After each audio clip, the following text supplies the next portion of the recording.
Assalamualaikum warahmatullahi wabarakatuh. Sahabat yang dimuliakan oleh Allah, apa kabarnya hari ini?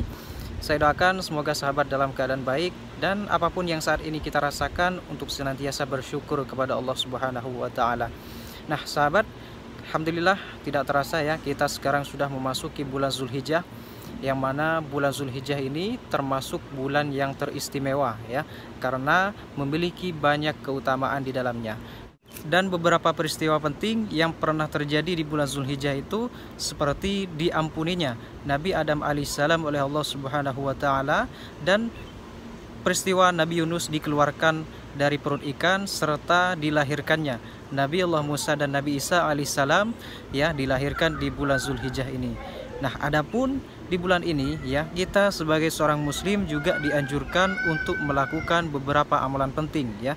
Dan apa saja yang dapat kita lakukan di bulan Zulhijjah ini, simak terus videonya. Namun seperti biasa ya sahabat, sebelum melanjutkan video ini, silahkan kasih like dan komentar kepada saya. Adapun bagi yang baru bergabung, silahkan subscribe ya. Adapun kiranya menurut sahabat video ini cukup bermanfaat, silahkan untuk di-share ke media sosial yang sahabat punya. Puncak amalan di bulan Zulhijjah ini tentu adalah ibadah haji ya. Karena haji dikerjakan dari tanggal 8 Zulhijjah sampai 13 Zulhijjah. 6 hari ini adalah 6 hari ibadah haji. Dari 6 hari ini ada 2 hari hukumnya sunnah dan 4 hari hukumnya wajib. Yang sunnah hari pertama tanggal 8 Zulhijjah dan hari terakhir tanggal 13 Zulhijjah. Tanggal 8 ini dikenal dengan hari Tarwiyah dan tanggal 13-nya dikenal dengan hari Tasyrik. Jemaah haji disunnahkan masuk di hari Tarwiyah ke Mina. Mereka berihram, salat zuhur asar, jamak qashar takdim, kemudian duduk berzikir sampai maghrib dan isya. Mereka juga menjamak di maghrib isya, di takdim isya di waktu maghrib, kemudian di qashar isya 2 rakaat. Bermalam sampai pagi tanggal 9 Zulhijjah. Lalu jemaah haji pergi ke Arafah, ibadah di sana dari waktu duha, zuhur, asar di qashar jamak takdim, kemudian tiba sampai waktu maghrib, sholat maghribnya sunnahnya ditakhir di Musdalifah. Lalu besok paginya tanggal 10 hari raya Idul Adha, di situ mereka melakukan salah satu dari 3 kegiatan yang mana kalau sudah dilakukan oleh jemaah haji sudah boleh bertahallul, mencukur rambutnya. Yang pertama mereka berkurban, kedua jumratul aqabah, yang ketiga mereka tawaf ifadah, yaitu tawaf wajibnya haji, yang mana kalau sudah dilakukan jemaah haji sudah boleh melepas ihram dan memakai baju yang biasa. Dan setelah itu mulai dari tanggal 10 dikenal dengan hari Adha, hari nahar. Jemaah haji menginap di Mina sampai tanggal 12 bagi yang mau nafar awal, bagi yang mau nafar sani sampai tanggal 13. Di sini jemaah melempar jumratul ula, wusta, aqabah. Selesai sudah rangkaian ibadah hajinya, dan kita semua sudah tidak asing tentunya dengan keutamaan ibadah haji sesuai hadis Nabi sallallahu alaihi wasallam, al-hajjul mabrur laisa lahu jazaa'un illal jannah, dan haji yang mabrur tiada balasan yang pantas baginya kecuali surga. Jadi ini adalah puncak ibadah haji kita di bulan Zulhijjah bagi yang melaksanakan haji. Lalu bagaimana dengan kita yang tidak melaksanakan haji? Apa yang dapat kita amalkan di bulan Zulhijjah ini? Kita dapat berpuasa sunnah 9 hari dari tanggal 1 sampai tanggal 9 Zulhijjah, yang mana yang diutamakan ialah pada tanggal 8 dan tanggal 9 Zulhijjah yang dikenal dengan hari Tarwiyah dan hari Arafah. Dan juga kita dapat menghidupkan sepertiga malam dengan kita melaksanakan sholat malam.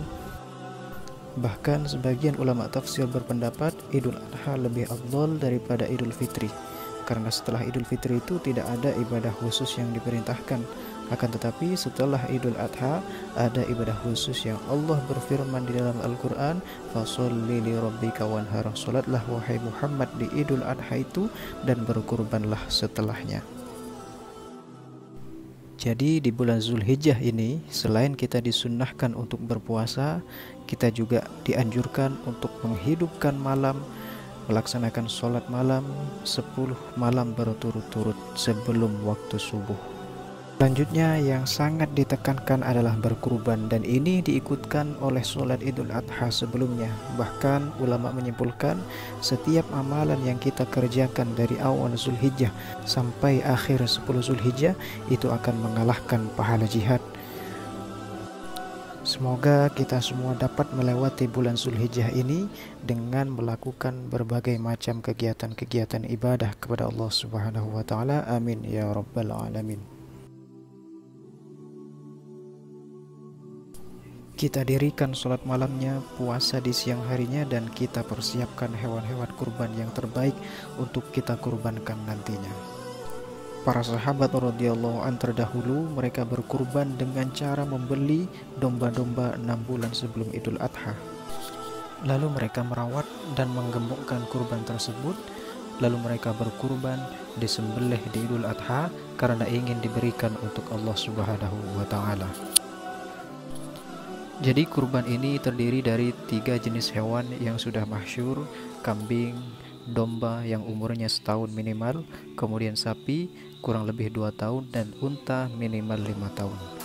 Tapi dari 3 jenis hewan ini yang paling ditekankan adalah domba atau kambing. Kenapa domba dan kambing yang diutamakan? Karena kalau kita ingat kisah Nabi Ismail alaihissalam, pada saat tidak jadi disembelih oleh Nabi Ibrahim, Allah ganti dengan domba. Itu Allah sebutkan dalam Al-Quran. Kemudian dalam hadis sahih disebutkan baginda Nabi SAW, beliau berkurban 65 ekor domba atas nama beliau sendiri. Beliau menyembelih 15 ekor dengan tangannya yang mulia, kemudian 50 ekor dilanjutkan oleh Ali bin Abi Thalib radhiyallahu an. Dan termasuk juga sunnah Nabi SAW, selain menyembelihnya juga memakan sebagian dagingnya. Beliau pada saat selesai berkurban, beliau mengatakan, kosongkan untukku sebagian daging tersebut. Maka Nabi SAW mengkonsumsi itu. Mudah-mudahan kita dapat melakukan amalan-amalan mulia di bulan Zulhijjah ini, dan semoga di tahun yang akan datang Allah takdirkan kita semua untuk bisa melaksanakan ibadah haji, berwukuf di padang Arafah nanti. Amin ya rabbal alamin. Semoga bermanfaat. Wastaghfirullah li wa lakum. Kita beristighfar kepada Allah, beristighfar dan bertobatlah kepada Allah karena Dia Maha menerima taubat hamba-hambanya. Jazakallah khair. Assalamualaikum warahmatullahi